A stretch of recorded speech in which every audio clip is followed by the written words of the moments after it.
This episode is brought to you by Muntins Malts, a company that is passionate about providing premium malts to brewers worldwide.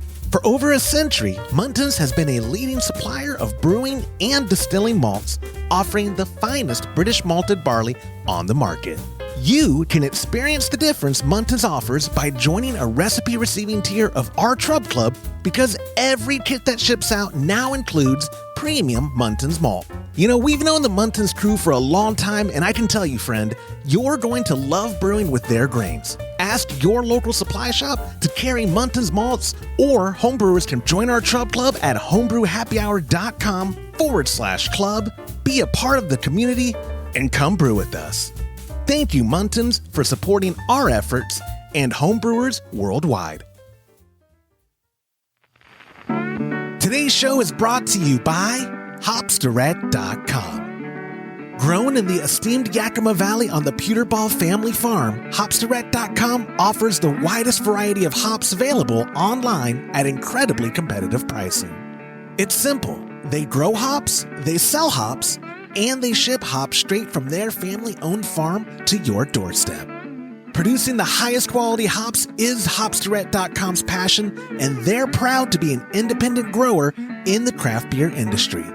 Go to Hopsdirect.com right now and get what you need to make your brew day better. That's Hopsdirect.com. Today's show is brought to you by Imperial Yeast. You hear us gushing over Imperial Yeast all the time, and that's because their yeast performs for us in every batch that we brew. Imperial Yeast is adored by commercial breweries and home brewers alike. Their pitch-right pouches are jam-packed with over 200 billion fresh yeast cells, guaranteed to deliver flawless, fast fermentations every time. Imperial Yeast strains are grown by a team of pro brewers and home brewers who live to help other brewers learn more and ferment better. Join any recipe receiving tier of our Trub Club and get a free upgrade to premium Imperial Yeast with every recipe kit that ships out to you. Learn more at homebrewhappyhour.com/club and come brew with us.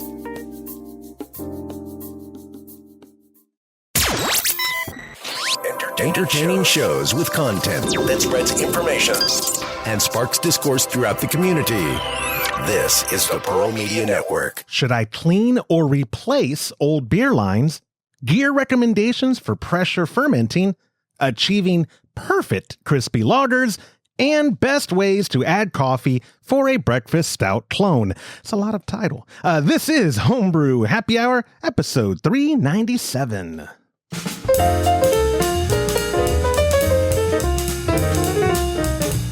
Well, hello, and welcome back to another episode of the Homebrew Happy Hour.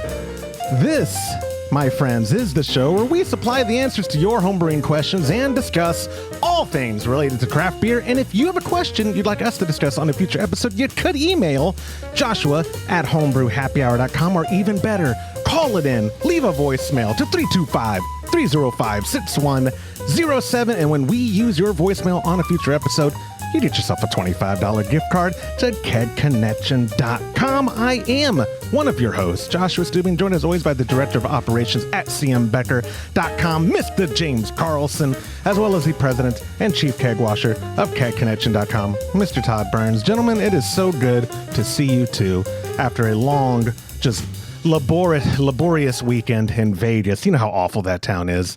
It's terrible. It's I don't care for it, so I didn't miss anything. I will say, so I went to go watch. It's like so there was two world-class submission grappling events going on the same weekend. I won't go down the rabbit hole, or as I like to call it, the rabbit trail, because that makes more sense. They run in trails. But anyways, I won't go down that hole because, hey, hold on. Let me be quick, Todd. How dare you? Because there's just a whole lot of backstory to it. But it was an incredible weekend if you're a grappling fan. And then I ended up actually working it. But I'm with you, James, in regards to every time I pop and I walked around, I am happy to report I'm only down, I think, $40 a total. I was down 40 for the whole weekend. I played off of 100 and was up a little, was down a little, and then can you give us like an hour by hour detail? Yeah. So, okay, we arrived on Here, but I will say this that's relevant to the show to get through it. Vegas at the casinos, macro breweries have them by the neck. There is hardly a casino bar that I saw that had decent craft beer. And the craft beer, I'm doing air quotes for audio listeners, was the ones that the big macro companies have bought for the shelf space, which is it's a lost thing now because they just sold them all. Oh, no kidding. What do you mean? Yeah, Budweiser and Coors sold pretty much all their.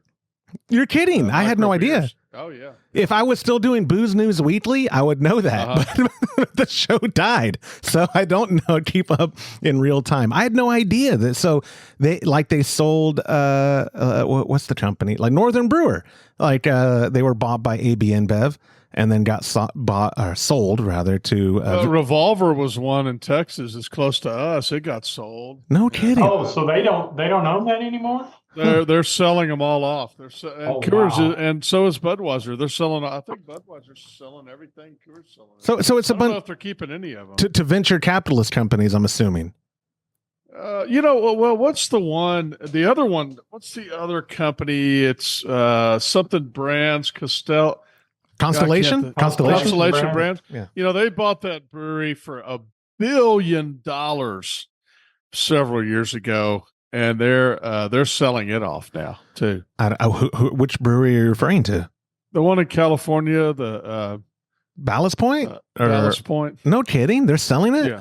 Yep. Whoa, what a weird time for craft beer, and for homebrewing. It's kind of like the homebrew place, the big homebrew. I won't mention their name, but the big homebrew company that got sold like 3 or 4 times. I already said it. You weren't listening. Northern. Oh, the first time was like a huge amount of money, and then less, and then less, and then less. Yeah. It's kind of what's happening now. It's what's going to happen to me at some point. Whenever you start liquidating, he'll be like, Josh with hair 5 years ago was worth up here, but without hair, trying to update your LinkedIn and all that, you're going to have to take a little less. It is, I won't be Horst Dornbush doom and gloom of the state of the industry. This isn't that show today, but craft beer is in a weird place right now. Homebrewing is in a very weird place. Let me try to segue that to happy news. We're actually going to be at Great American Beer Festival in October to celebrate craft beer and all that. They did grant us media access. I am happy to say I conned our way into another conference again, guys. This is where we do. Is there an applause button on here? There is. I did it. I conned us into getting media passes. We are going to be James and I, or I guess Todd too. We're all going to be road tripping up there. Everybody at the American Homebrew Association diligently listens to our podcast every week. So now the cat's out of the bag. Yeah. Well, they don't. Now, how did it say?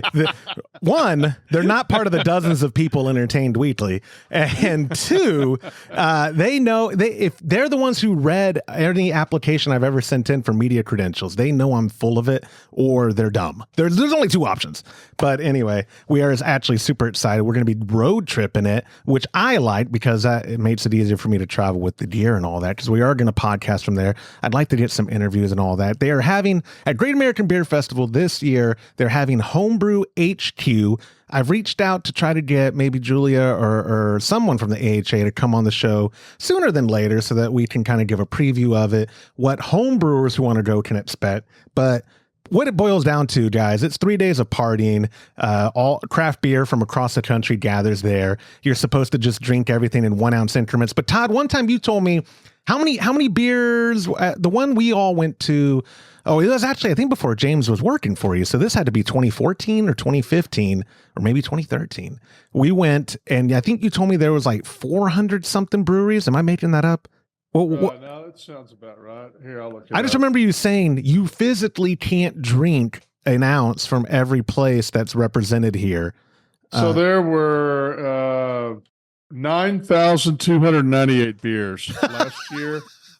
Over 2,000 breweries. Okay, yeah. So we physically in the 3 days, not that I'm making a challenge to either one of you, but we can't physically drink every beer that's there. But we're not going for that. We're going to enjoy everything. And so all we would have to do is if we drank 12-ounce beers, we'd have to drink 774 beers. Oh, Yeah. I'm out. I don't think Andre the Giant could drink that many beers. Yeah. So I went with my buddy Eric one year, and the first night we drank a lot of beer, and we hurt the next day. We gave our tickets away the next day for the morning session because it was too much beer. We didn't realize you could get intoxicated on 1 ounce pours, but you can. Your buddy Eric went with us when we went 2013, 14, or 15. I forget which year it was. Yeah, we'd already learned our lesson. Yeah, I was going to say, y'all were much more responsible. Well, I say much more. I don't know how irresponsible y'all were because it wasn't still that responsible. We still had a good time. But we were working it that year, so we didn't actually get that crazy. Anyway, so yeah, we're going to be there. I'm going to try to get someone on the show sooner than later so that we can preview Great American Beer Festival 2024 and Homebrew HQ, which will be the the replacement, the temporary replacement of Homebrew Con. There was not one this summer. Everyone who likes Homebrew Con was bummed. They're going to try this. I'm skeptical, but they're letting us in so we can interview people, we can cover it, hopefully have a good time, and hopefully they bring back proper Homebrew Con in some kind of form. You know, I know people like our buddy Lorena Evans says, like, before the days of what the current Homebrew Con was, she really enjoyed it, like the National Homebrew Convention, right? NHC. Well, NHC is National Homebrew Competition as well. Either way, I think it also used to be National Homebrew Convention, and she said it was just a lot more informal. And now, you know, I guess some of the old timers, not calling you old, Lorena, I think she listens to every other episode. Not calling you old, but I think some of the OGs appreciated how it used to be run. But, you know, things change. The founder. There we go. Yeah, the founding member. That almost makes it where I'm almost making her seem even older. Yeah, we'll do it. We'll just do it in Comanche next year. It'll be $29.95 to attend. $29.95. It'll be 5 craft beers on tap, whatever we brew. It'll be we'll have fun though. We'll have fun. I'll just say we basically I have a Homebrew Con experience almost every trip to the ranch, dude. My life is good. Anyway, so yeah, we will be at Homebrew HQ at Great American Beer Festival. Also, it is not too late to register. We are about halfway registration and a little over 2 months until Alt-Pokal 2024, the Altbier World Championships. You can learn more at Alt-Pokal.com or just go to homebrewhappyhour.com. Click on Alt-Pokal at the top navigation. You can register there. All the information is available, the rules set, the entry fees. If you're a Chub Club member, it is heavily discounted. We're basically just recovering the cost to make your shirt and ship you out all your swag that you're going to get just for entering, even if you don't win. The official competition is October 24th through the 26th. So that is like 2 months away, basically. Now, James, tell me your opinion. Is 2 months too late for a person now to brew a decent alt beer, have it ready and shipped? I didn't think so either, but I didn't want to say that. And then y'all be like, dude, that's cutting it. It is cutting it close, but. Oh, yeah. I think you need a minimum. I don't know about for competition alt beer, but 6 weeks. I think 8 weeks is pretty much the target for most alt beer brewers. Yeah, so it's time to sign up, right? It is time to sign up. I said. So we only have about half the spots filled? Right now, correct. That is right. God, we're going to fill up when we do Pale Ale competition. Oh, you're set on. I did get feedback. I didn't bring it on today's show. I got text messages of people going, I would sign up for the Pale. A lot of interest in that. So maybe that you were onto something. Here, look at me trying to be unique and hipster about our competitions, and Todd just breaking down the wall and going, no, we're giving them what the people want. Which I'm not opposed to an IPA competition. I'm being dead serious. I think that there would people would love to do that. The only reason I didn't say IPA is I thought maybe I could talk y'all into a Pale Ale competition. No, that's no problem because we're only drinking small amounts. How about we pick? Well, I just don't know how good a judge I would be. I think we could do but by Pale Ale, Todd, we'd have to do like a specific, like a West Coast Pale Ale. What kind of Pale Ale? Like we'd have to. I think a good traditional West Coast Pale Ale competition would be good. Okay. I think people are starting to get a little burned out on the hazies, and I think it would be hard to judge a hazy next to traditional, West Coast. I'd say traditional. I guess that would be English, but we all know traditional IPA is American West Coast, right?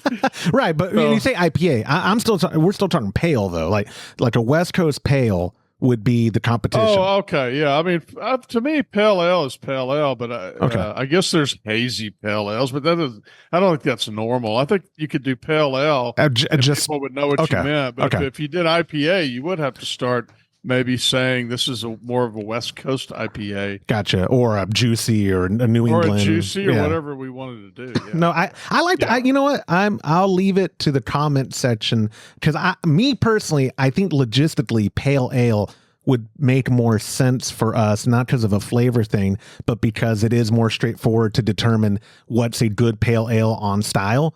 In my opinion, I think that'd be way easier for the three of us specifically. And then, we could get Wes. Wes would probably love to judge a pale ale competition. Yeah. And the problem with pale ales, in my opinion, is they've been hijacked by the IPA lovers, and they turned them all into IPA. One of my favorite craft breweries in this country, right down the road, Real Ale. I forget if it's Shifty. I think it's Swifty. Swifty Pale Ale, bro. It is if that's a pale, then yes, that is the most IPA of pale ales I've had. It's not bad, and like I said, they're one of my favorite craft breweries in the world, especially in this country. Their Hans Pils Pilsner, I will say, is the best American brewed German Pilsner in the world. Hans Pils is the absolute best in this country. Rather, of James doing the pale ale contest. Too hoppy. He's spitting it out. No, that's why I say I don't know if I would be a very good judge. No, that'd be funny though. I think you have to it would be funny. Out everyone that's too hoppy. But that does remind me. People did want us to do the craft beer roulette. We do have to pursue that idea as well, where it would have beer on it that we would spit out, or it would induce vomiting. We do have to get to that. Either way, Alt-Pokal.com. I am dragging this on. I told Todd beforehand, I'll get through it quick because we have a lot of questions. Alt-Pokal.com. Register right now. If you're a member of the Homebrew Happy Hour Trub Club at patreon.com/Homebrew Happy Hour. Boom! This month, you're getting Todd's ESB, a delicious kit. If you want to know the bill and all that, you can join at patreon.com/Homebrew Happy Hour. And when you join at a recipe receiving tier, you're going to get this shipped out to you next week. I'm going to come up there to headquarters and ship out these recipe kits to all the lovely members. Man, I should have brewed that for my dad's birthday party. I'm pretty much out of time, though. I got some beer for you. I don't know if it's going to be what he likes. I don't know. I mean, it is a... God, I wonder an ESB. Nah, I still don't think I have enough time. His birthday party is like in 1 month. It's in 1 month. Weeks. Oh, 3 weeks. I thought it was. We can do a Kolsch. I mean, we can definitely do a Kolsch. You should do a Kolsch. Yeah, I've kind of set aside a couple kegs of Kolsch. I think I've got Kolsch covered. I was just hoping to have something else. Whatever, man. You can't. I mean, it is an ale. I mean, ale could be. You can do it. Done in 3 weeks. Not only can Todd do it, but friends, you can do it too by going to patreon.com/Homebrew Happy Hour. Again, join a recipe receiving tier. Thank you to our sponsors, Munton's Malt, Hopsteret.com, and of course, Imperial Yeast, which also means, real quick, Todd, speaking of brewing it, my pop and I, next Friday, August 30th, 2024 at 10 a.m. Central, will be brewing the delicious Todd's ESB. Will it be finished by the time the party comes? When? Next Friday, the 30th, is when my pop and I are brewing it. Oh, can you brew it this Friday? We cannot, because I'm not coming up to headquarters to get the recipe yet. You want to ship it to me? I'll brew something Friday, Todd. Yeah. There we go. Yeah. There we go. Yeah, I'll do just a light lager, and I'll do pressure ferment it, and it won't take long at all. It'll be ready. There we go. That'd be awesome. That will be awesome. So, yes, join us live at youtube.com/Homebrew Happy Hour on Friday, August 30th, 2024 at 10 a.m. Central. Again, huge thanks to our sponsors, and more importantly, huge thanks to you guys who are members at patreon.com/Homebrew Happy Hour at any given tier, because we could not do what we're doing without you. That's all the small talk I have. I sort of have, it's not really listener feedback. It's time for listener feedback. It's listener feedback, sort of, but it's also the gong of questions. Ha! Y'all thought I got rid of it. Not y'all as in YouTube, but the fans. Listener feedback / question / kind of long rant comes from our buddy John from Oshkosh. I remember my mom dressing me in Oshkosh bagosh when I was a kid. Anyways, he wrote in an email, a very long email, and it says, it's sort of a question, but I'm leading the show. Oh, pardon me, I wrote that. He said, good morning. Apologies in advance for the long email, though it may take about the same time to read than a 2.5-minute voice message. I've been a longtime podcast listener and a big fan of Horst. In fact, had it not been for your show, I would never have considered brewing an alt, or much less even heard of such perfect beer. And now my friends call me Professor Dusseldorf. That's incredible. The recipe I had been using until this weekend is from my local homebrew supplier, The Cellar in Oshkosh, Wisconsin. Literally 5 minutes from my house, and it has become a favorite beer for everyone that has tried it. A few years ago, when you and Todd invited Mr. Dornbush to review, comment, and then suggest changes to your alt beer recipe, I seem to recall the recipe was posted, but I'm having trouble finding those recommendations. So first question, is the current all grain recipe on your brewer's friend modified with his recommendations? I've had Horst book in my Amazon shopping cart ever since that podcast, but never pulled the trigger on it. I don't think it would help me enough though, because I haven't graduated to all grain brewing yet, remaining content making great Dusseldorf alt beer in extract style, kegged after fermentation to lager in my fridge for a minimum of 6 weeks.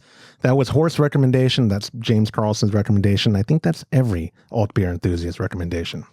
Regardless, I no longer see the extract version on Homebrew Happy Hour or Brewer's Friend, but maybe it's there and I've missed it. My past efforts have all yielded outstanding results. However, this time I really wanted to go with the recipe that Horst provided, but felt compelled to use my local store instead of ordering from Brewer's Friend. So I asked them to convert that all grain version to how they would interpret it for extract. And here's what he was sold. And James, I want you to listen carefully because this question, part of it is really for you.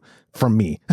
1 pound of Pilsen, 1 ounce of Cara Munich 60, 1 ounce of Cara Pils, 1 ounce of Carafa 1, 1 pound of Munich, 3.3 pounds of LME Munich, 3.3 pounds of LME Pilsen, and then he used 3 ounces total of Spalt for his hop. And he's asking, is there a so long story short, but you did get this far in my questions, is there a go-to recommended online calculator to help convert recipes to extract if only an all grain version is posted? Now, people who are listening who are like, that sounds like it had real grains and not just DME and LME.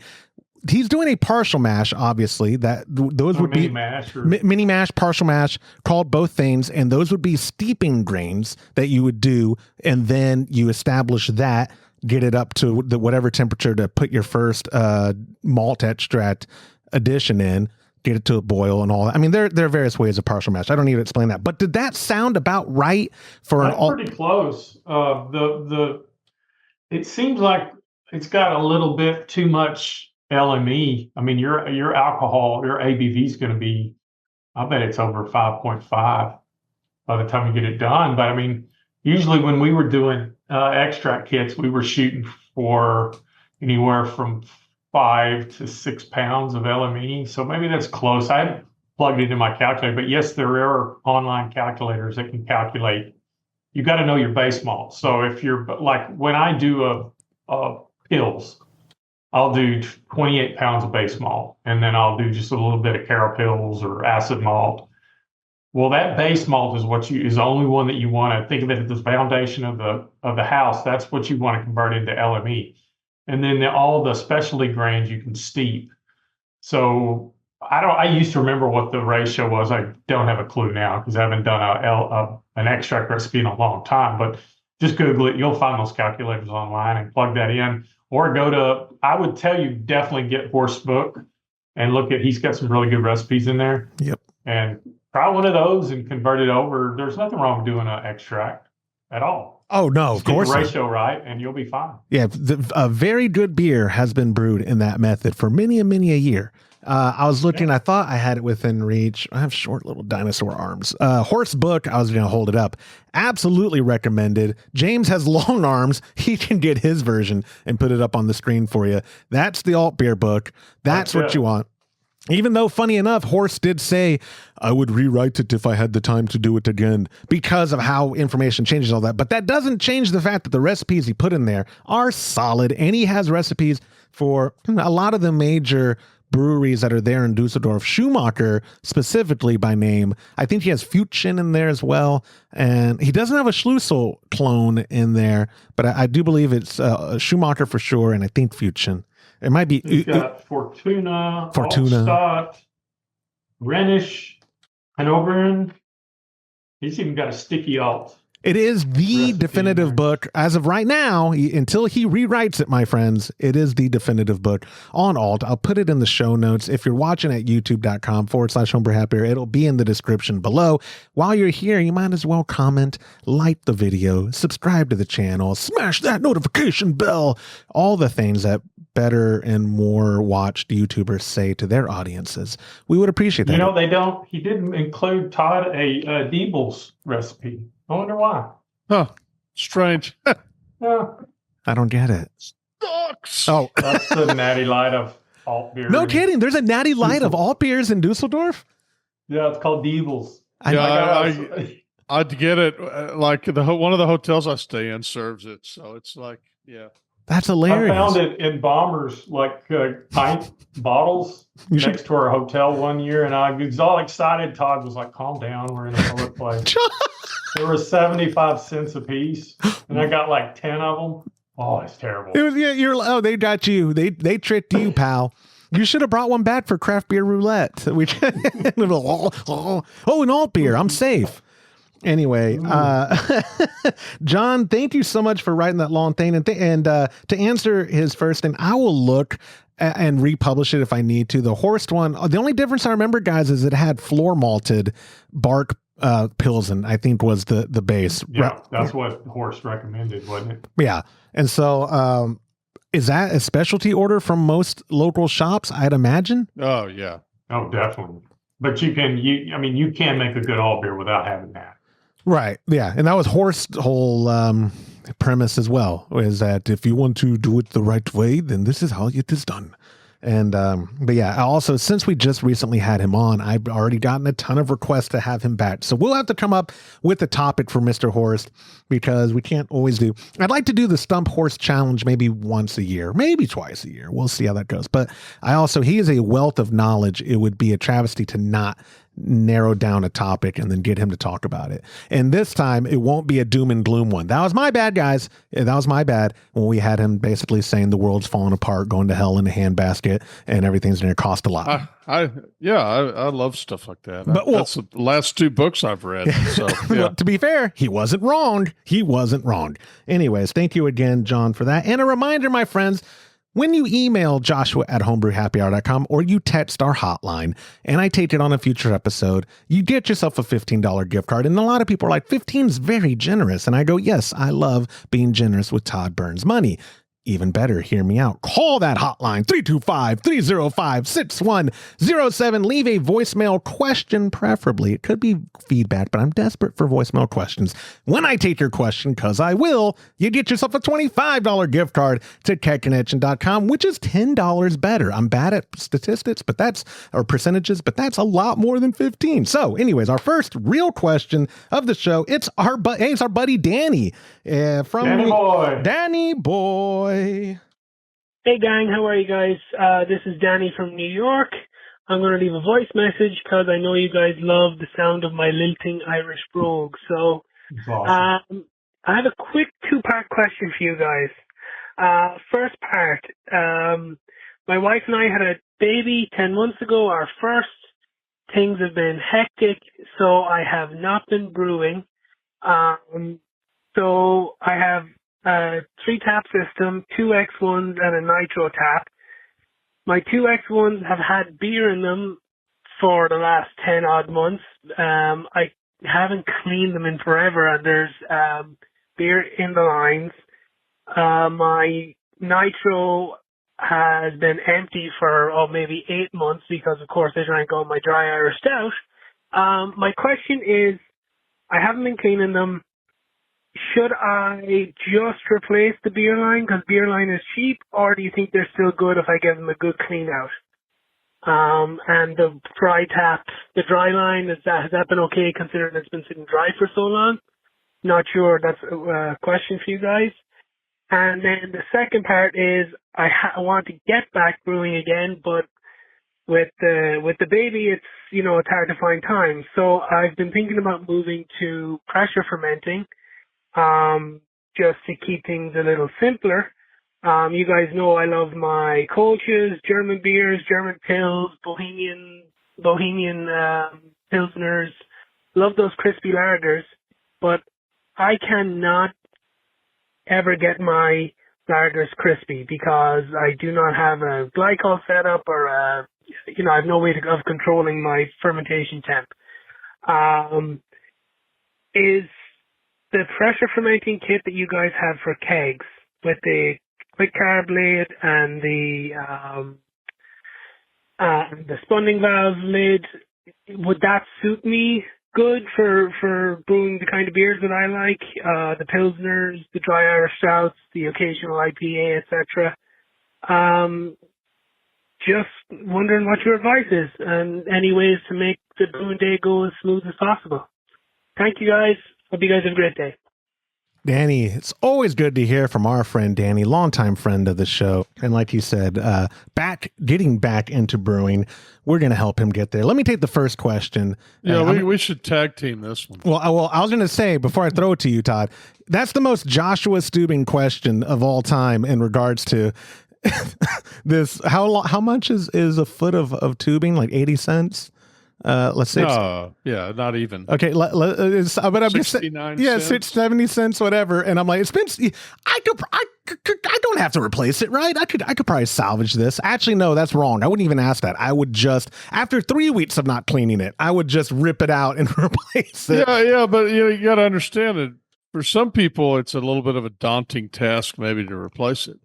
Okay. Especially if they have a tower and a kegerator, so they may not have the tools to get down in there and take those off. You know what, James? That is a great point. A column tower is absolutely a nightmare. It's one of the reasons why I was fortunate enough that you two helped me and my dad upgrade our kegerator towers to the T ones when Keg Connection first started carrying them, because that with the T tower, it's so much easier to open it up and work on it, do whatever you have to do, and the T tower supports CM Becker flow control faucets, as many as your tower can hold, where a column one, you can fit one in, and that's about it. Yeah, so that hose is 69 cents a foot.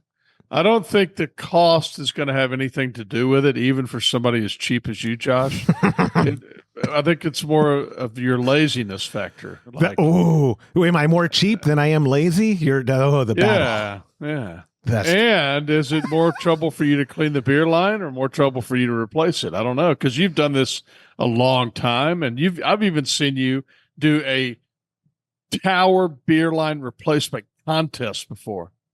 Wait, what do you mean? Didn't you and Zach do a contest one time to see who could replace it the fastest? I don't remember that. I know it was probably 10 years ago in San Marcos, but y'all did a contest at one time not San Marcos, at the very beginning of when we moved here. Yeah. At one point, I swear y'all did a contest. Did I win? To see who could do it faster. I don't remember. It was one autist versus another autist. And it took both of you an hour and a half. That's what I was about to say too. Like we're just both. I put whenever you were out of town one time, I was up there helping do kits recently. It took me forever. James and Tammy and Vilver, y'all are all saints for not calling me out, because y'all were like cranking out other kits, and I just imagine y'all looking like, is he still working on that 4 faucet shank kit? Like, what is he doing over there? And I'm like, the clamp goes here. And anyways, though, but to his first question, you're right, Todd. No, you're right. And James actually pointed out, I forget not everybody has the same setup. And if it is a column tower specifically, yes, changing out lines is not the most enjoyable thing to do. It is more laborious. It is not great. It's not hard especially if you have one of those deluxe faucet wrenches. I mean, they're like $10. We sell them, and that makes it so much easier because then you can get down in there and change the line out. A single one's a lot easier than a double, and a triple is a lot harder than a double. But yeah, I think the most important thing to consider on this, first and foremost, because I don't know if he said this or not, but I'm going to pretend like he didn't if he did. But a lot of it depends on how the kegerator's been kept. So in other words, if it's been sitting there with beer in it outside in your garage and turned off, then you want to replace the line. It's going to be disgusting. There's going to be mold, and it's going to be black in there, and it's not worth the trouble to clean the lines. If it's had other beer in it and it's been cold the whole time and it's been inside and not getting any UV, you might be able to clean it out. I mean, 8 months seems like a long time to me. Have you cleaned your lines in the last 8 months, Josh? No, but my father has. So. Okay. So I didn't want to offend anybody. So I would say if it was me and it was 8 months, I would probably just replace them, but you'd probably be okay cleaning it if it had been kept cold the whole time. And just base it, obviously beer line cleaning kit will do the job at ketconnection.com. Use promo code HHH and get 5% off. All that aside, would you say you might leave that brew clean in the line a little longer than normal? Yeah, and we've got another product that if it was that long, in addition to using brew clean, I would probably use it, and it is called, what is that called, James? ALC or BLC? Yeah, beer line cleaner or acid line cleaner? I was thinking, you could definitely use those. The one I was thinking of is the Sonamax. Oh, yeah, the Sonamax works. I think the ALC is probably one of the most aggressive for really bad stains. Yeah, that's what we learned to use at draft school. Because it's acid. Yeah, absolutely. Yeah, it'll actually remove beer stone and mildew and all of that. One of the nice things on the Sonamax is that it has color coding, so it will kind of tell you when it's clean. So you could always put that in the mix to kind of let you know as well. But yeah, the acid cleaners probably be the best. A lot of people don't want to mess with acid, but I've done acid on mine before. I mean, I know works. I know we're going long, but man, that Sonamax, oh my God, when it sells, it's like 20 pouches at a time. Every time I've been there, yeah, people love it. People who use it certainly do love it. But like James said, I think the ALC is more aggressive. That's the most aggressive, but that's what they told us. Yeah. But is there any more caution you have to use, James, in regards to making sure it is out of your line? You just got to make sure it's all been rinsed out of the lines. And then we had to use pH strips just to make sure that it was good for putting back in service. Have you guys tried the one from our buddies at Hubertus yet? I know we don't carry it yet. Have you? I've got it. I need to try it next time I clean my lines. I just took it home finally. And because that one's like a hydrogen peroxide based cleaner, I do believe. So that would be interesting to see how it holds up as an option. That's what they use in all their commercial stuff. So if it is what they claim it is, that would be very cool for us to also be able to offer and do a video on and talk about on the show and all that. But anyways, the second part of the question, James, I'm going to throw it to you. First, the kit that he's talking about is exactly what he needs to pressure ferment in a keg. It is, or if he had a pressure capable vessel, he could use that spunding valve that's in the kit and all that on that as well. It's a very versatile kit, the ultimate home brewing accessory kit at ketconnection.com. It'll be in the show notes below as well. But the crispy lager part's what I'm more interested in. He seems to think or implying, and he might be right, that the temperature control is the key to the crispy lager. But James, what do you think? What is of the whole brewing thing? Is it ingredients? Is it yeast? Is it temperature? It's everything. It's I know when I do it, this is kind of a little bit of question too, but what I normally do with just a really light lager, you just want to mash in the beta range. You don't want to have those long sugar chains that can make the mouth feel chewy or big bodied. So the drier it is, it's also going to ferment down. Todd's had some that's gone all the way down to 1005. Didn't you tell me you had one that went all the way? Yeah, that's definitely crispy. So That's the way I read it. And other people might, well, that guy didn't know what he's talking about. But if you stay in the beta range, remember those are really small sugar chains, not long ones like the alpha. So the alpha you would typically use for medium body beers like stouts or stuff like that. But if you're wanting to do a light beer, you definitely want to stay in the alpha range. You could finish off 15 minutes I mean, you want to stay in the beta range, and we were talking 145 to 148. And if you want to finish it off to add just a little hint of sweetness, you would go back into that. But I don't do that. When I do a pills, I stay the whole thing in the beta. And that is the secret. I think so. I mean, because that's going to it's going to create highly fermentable sugar chains, and it's not going to leave any residual sweetness. So I associate crispy with dry and sweet with big body. So if I'm not really a rice and corn guy, but that's an easy way to get one crispy. But that's my opinion. Well, and you want to keep it, as far as pressure fermentation, then you can keep that. You can ferment that at room temp, but it's in the mashing that where you're creating those sugar chains that are going to convert into alcohol and CO2. We want to be able to get as much of that converted as possible. Now, let's talk about an IPA where you have to add an amylase to get it completely fermented out. Then you basically have hop water. But that's what I do, and it seems to work pretty good. Todd's real good at making crispy lager. Before I throw it to him, though, you said you're not a rice or corn guy, but that's because you're also trying to do German lagers. Yeah. I mean, that's completely opposite to the way they brew beer. It's against their rules, right? Or is it? Yeah, it's the German purity law. They call it the Reinheitsgebot, and that means that you have to have only barley or water, barley, yeast, and hops. And I didn't remember. I forget if I brought it to y'all. I'm pretty sure I did, because I made a claim that local, very expensive campus German brewery in a town that rhymes with Edwardsburg, Texas. I'm convinced their lager has corn in it. I tasted it when my dad had like a 6-pack last year. Those are fighting words for German brewers. So I apologize, my friend, if you're not really using corn in there. Right. But anyways, I know they did.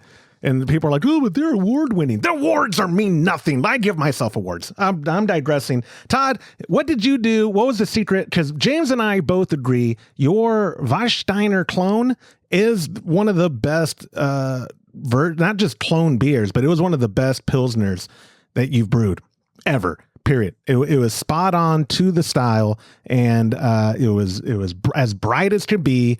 What was the secret behind doing that beer?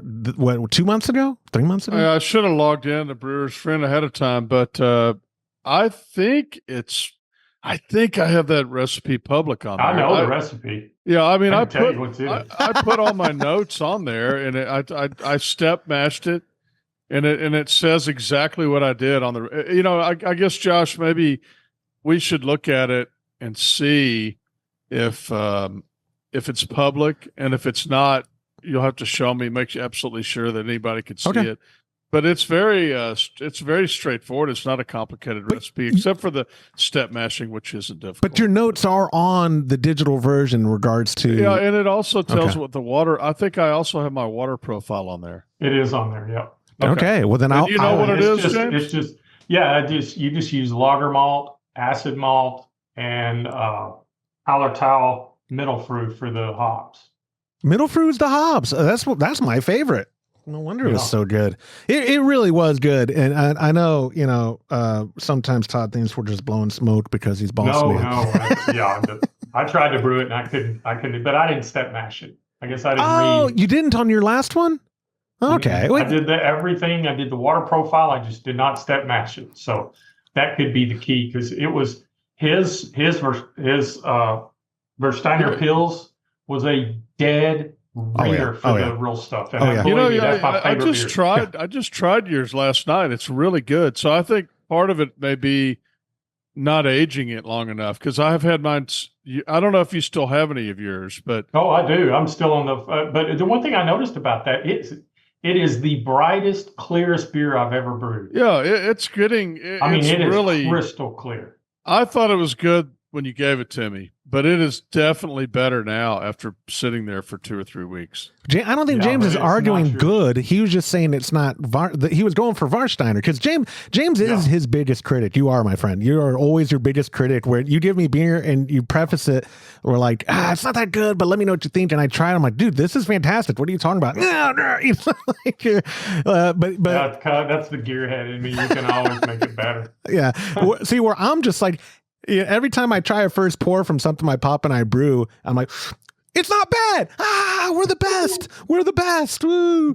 But there's nothing wrong with that. I mean, if you brew something that you like to drink, that's all it's about. Whether it hits the style or not, then you hit a home run. That is all it's about. But anyways, Danny, I'm going to move on from this question. Thank you, my friend. We always love hearing from you. And also everyone else watching and listening, we always love hearing from you. And if you want to be like Danny and get yourself a $25 gift card, call in a question and leave a voicemail to 325-305-6107. There you'll be greeted by my voice telling you we're going to use your question if you leave it because I'm desperate, and then get your gift card after the show is published. It's a win-win for everybody. Alternatively, you could email joshua@homebrewhappyhour.com or text that hotline and get a $15 gift card, which is pretty good. Like our next question, our buddy. I would probably say we really like hearing from the vast majority of you.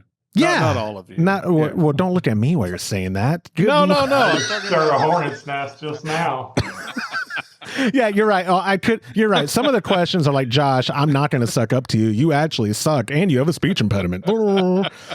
Anyways, our next question's our buddy James from Pennsylvania. He says, tell James he's the best on the podcast because he has the best name. Will do. Also, ask him how he achieves that signature. I just merged first question with second question.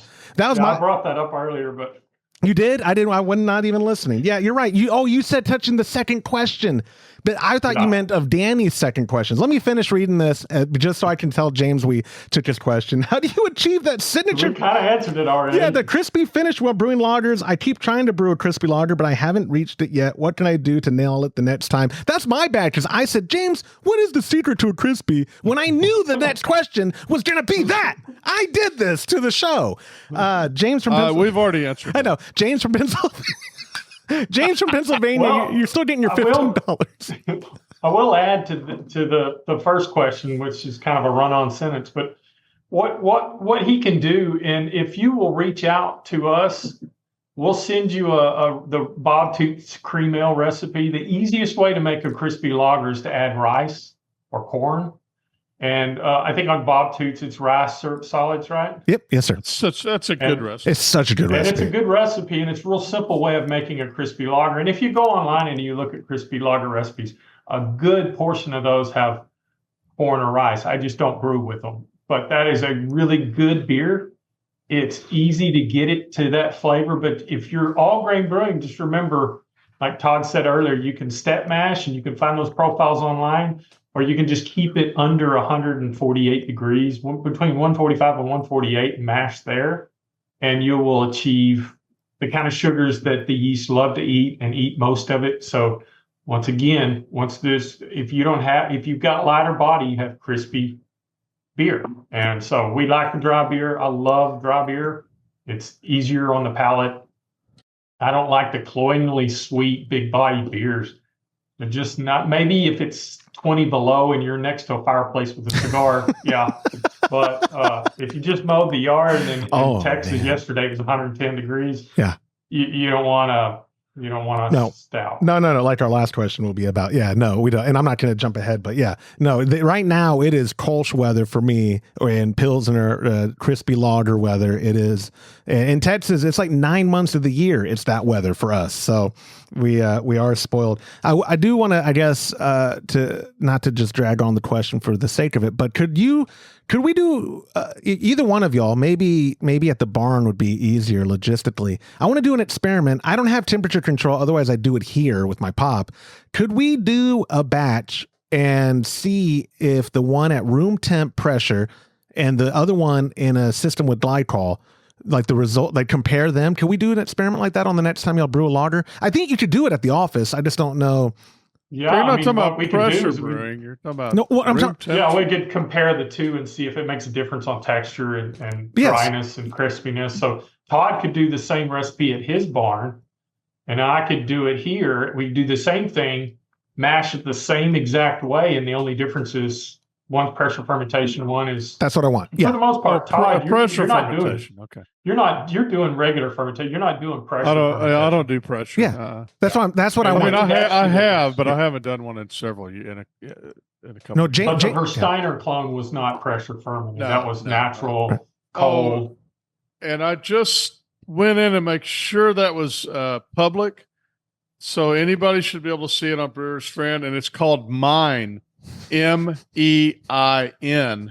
German Pilsner. Mein German Pilsner. Mine. Yeah, James nailed what I'm going for with the experiment. Yes, the exact same batch, or everything the same, except one is going to be in the fermenter with glycol, and the other is going to be pressure fermented at room temp.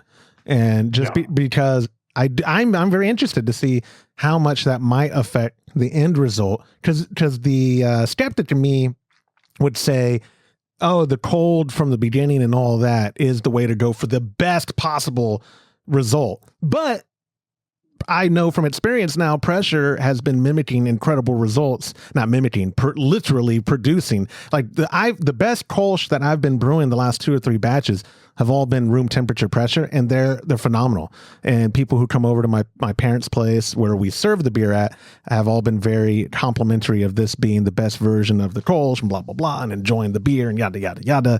I think pressure. If I don't think someone would necessarily be able to drink it and go, this wasn't traditionally fermented, was it? So well. It's kind of a hybrid anyway. I mean, you're using ale yeast at colder temperatures. Good point. So.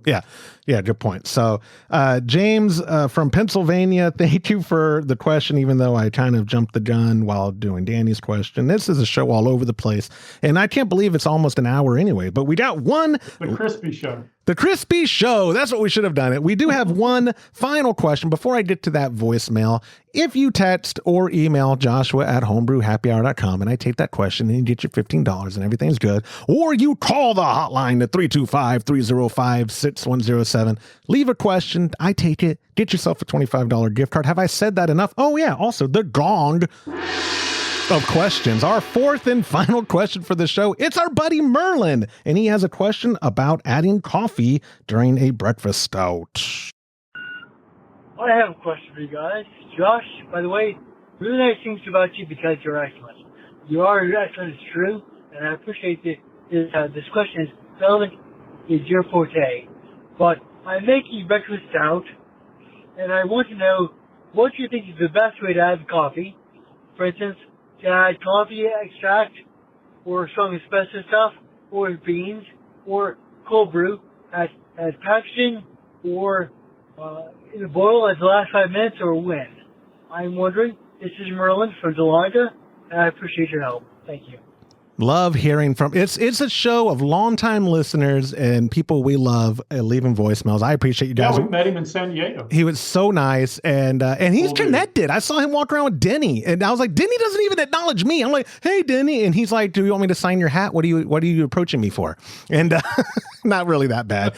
Actually, I think Denny's a nice guy. Drew and Denny are super nice. Everybody I've ever met in the industry is a real nice guy, except for that Charlie Pape. No, Charlie was nice too. I was trying to create some drama for a second. Maybe Charlie would be at Great American Beer Festival and we could get him on the podcast. That would be fun.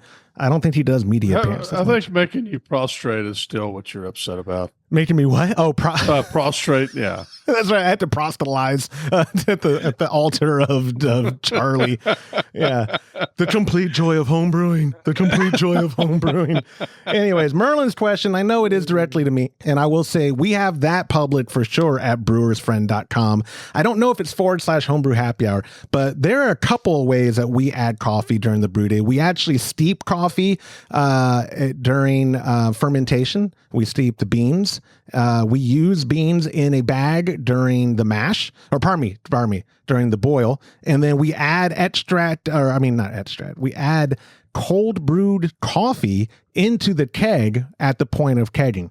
All of this is to create the flavor and that forward note punch of coffee for our breakfast stout. But James, if you were going for I mean, I would say if you want the most coffee flavor from your stout, adding cold brew coffee at the point of packaging, whether that's bottling, gross, or kegging, yay, that would be the best time to add the coffee so that the coffee is most forward while drinking the beer. Correct? If that made sense. Never done it. That's your. You've never done it? Oh, I didn't know you've never done it. Yeah, dude. I mean, what you're the only you're answering this question, dude. Oh, I didn't know. You are the expert on that, not me. Yeah, why are you asking us? You're the expert. Y'all are like for real this time. I am. I'm just sending it in. Oh my God. Yeah. They're off the show. This is great. I wish I had more to say about when to add coffee and all that. I just really took Merlin's question because it was flattering to me. No, for real though, I was bringing y'all in on it as well because when you're I don't want to skip over the fact that you can't just ignore coffee during the boil or flame out and coffee during fermentation. Dry hopping it, and they serve different purposes, right? Whether it's coffee or some other addition. I'm saying like when do you get the most? Like if you added an addition in flame out, is that going to make? I know it's not going to add bittering units or a bittering effect, whatever the addition is, to that beer, but is it necessary, or are you going to get more flavor from doing it at point of packaging as opposed to a different time of a brew day? That's what the basic question was. Whatever the addition is, coffee or whatever. Whatever you do works. Okay. You're right. You answered this question. Okay. Or then I'll stick specifically to Todd. I'm muting you. Oh no, what did I just touch? Okay, I think we're still on. Okay, anyways. Okay, well then I will just say I will publish it is already on homebrewhappyhour.com. I'll put a link below so y'all can see the specific times that we add the coffee. But there are 3 instances that we're adding coffee. We're adding it during the boil. We have some dry hopping and fermentation, and then we also include actual brewed at the point of packaging, which we keg, and all of that does create this incredible, perfect, completed, balanced coffee. It's not, y'all would have to tell me because I don't think it's punch you in the face coffee, but when you drink the breakfast stout my pop and I brew, it certainly is a coffee stout. There's no denying that. Yeah, but it's balanced. It's good. Right.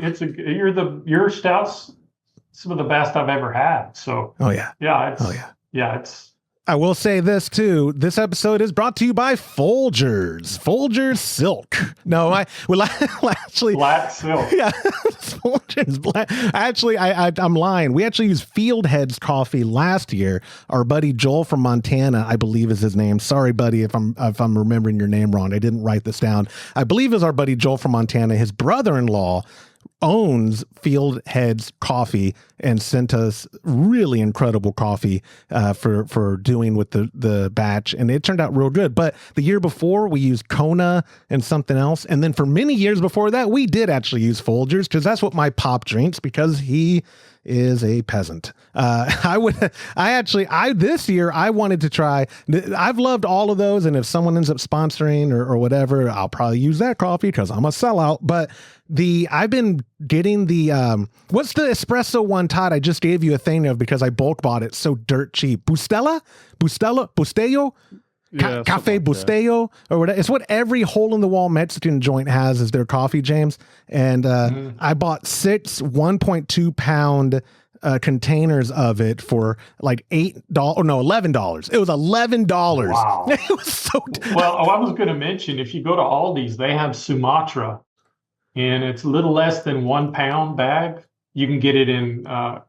You can get the whole bean or you get it crushed. It's $5. $5? Dude. $5. My favorite coffee. In fact, I have hips when you're here next week. Yeah. I think I made some. You did. No, I was going to ask. I was going to ask if that's the one because you said, "Hey, try this." Oh, dude, I love Aldi. Oh my gosh, Aldi's is so good. Aldi's is awesome. I wish they're supposed to build one close to us, and in Kyle, I believe they're supposed to build one, but I haven't heard any more. They're building a Sprouts there, and I was like, "No, I don't care about Sprouts. I want Aldi's. Who cares about Sprouts? Aldi's, man, some German stuff and cheap and good. It's not just cheap for cheap's sake. It's affordable." But anyway, yeah, we will brew and use whatever coffee we do. And if you want to know the exact specifics, because I was too lazy to write down the recipe for me to regurgitate it here, you can find that at homebrewhappyhour.com or our brewer friend account. Just look up Homebrew Happy Hour. I think it's all one word because that's our username, but I'll put everything we're talking about here in the show notes so that you can, if you're watching at youtube.com/homebrew happy hour, you can just go to the description and click on links there. If you're in whatever podcast app you're at, you should be able to pull up the show notes there. I know I use Pocket Cast and I can see the show notes there. I've also used Spotify and it's there. I don't have an iPhone or an iOS device, so I don't know if Apple Podcast shows show notes, but Apple Podcast is usually the most sophisticated, or they're the most advanced. Like, they're always the leader of the pack of features and all that. So I'd be willing to bet they do. While you're there, leave a review of the show. Not a 1-star review. Don't be dragon lady on us. Leave us an honest 5-star review. We would appreciate it. But anyways, Merlin, thank you so much for submitting the question. Guys, thank you so much for your time. I know, Todd, you've got to take off going to Abilene or whatever, blah, blah, blah. So I will make the goodbyes short and sweet. I will see you guys at headquarters next week. We'll see you next week. Thank you. And that will do it for this episode of the Homebrew Happy Hour. If you have a question you'd like us to discuss on a future episode, you could go to homebrewhappyhour.com, or you could email joshua@homebrewhappyhour.com. But even better, you could call it in. Be our best friend by leaving us a voicemail at 325-305-6107. That gong means it's time to thank our sponsors like Muntons Malt Premium Grains for a better brew day. If you aren't already brewing with Muntons, give them a try when you join the Trub Club at a recipe receiving level. For the best hops available online, give our friends at hopsdirect.com a visit and pick up what you need for your next brew day. Also, get a pack of Imperial yeast along with premium recipes from us when you join the Trub Club. Go to patreon.com/homebrew happy hour and come brew with us. On behalf of Todd Burns, James Carlson, and the Pearl Media Network, I'm Joshua Stubing. Thanks for listening.